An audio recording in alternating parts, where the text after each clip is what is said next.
ne suis pas parfait. Et alors, ce que j'ai appris de Marcel Proust.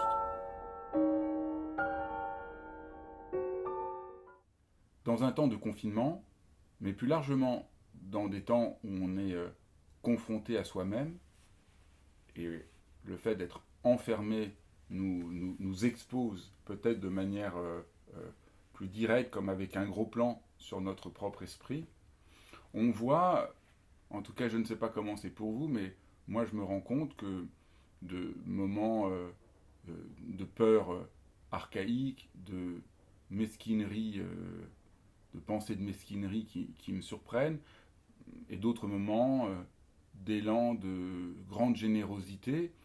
Et je me rends compte que je suis beaucoup moins unilatéral,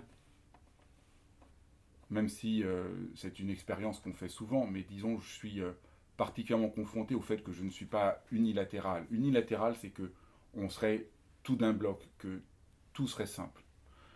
Et je pense beaucoup du coup à Proust, qui est l'écrivain qui aide sans doute le mieux à faire la paix, à même se réjouir de cette dimension profonde de notre existence, que nous ne soyons pas unilatéral et que nous passons par, par des tas de couleurs différentes.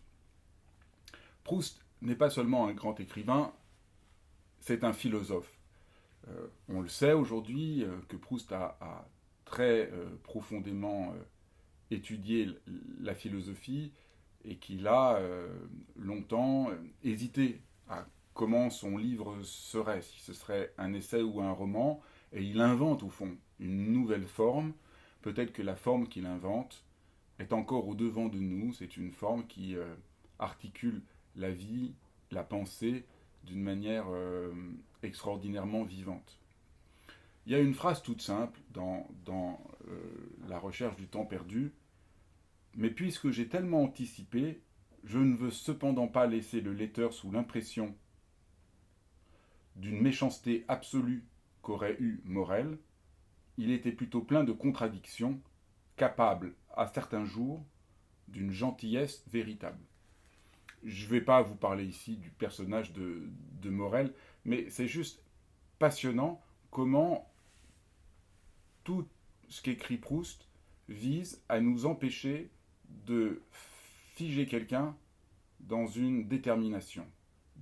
À l'instant, on aurait envie de dire « Ah oui, lui, vraiment, c'est un salaud, lui, il est comme ceci ». Proust va montrer que on se fait des idées qu'il y a une autre facette du même personnage. Ce qui n'empêche pas d'avoir des jugements éthiques à certains moments, mais qui permettent d'être moins unilatéral, de comprendre davantage la complexité du réel et des choses. Donc ce que montre Proust, c'est qu'il y a en chacun d'entre nous des aspects mesquins et des aspects sublimes. Et nous avons beaucoup de mal à accepter ça. Pour nous, soit on est tout le temps parfait, soit on est nul.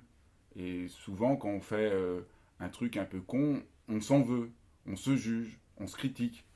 Proust nous invite à regarder qu'il y a plein de points de vue, il y a plein d'éléments de la réalité. Mais parce qu'il est philosophe, il va plus loin.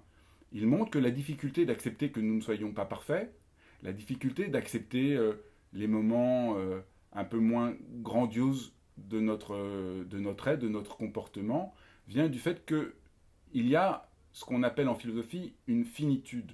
Nous sommes limités. Et le malheur peut-être de notre temps, c'est de vouloir l'illimité, de croire qu'on peut tout.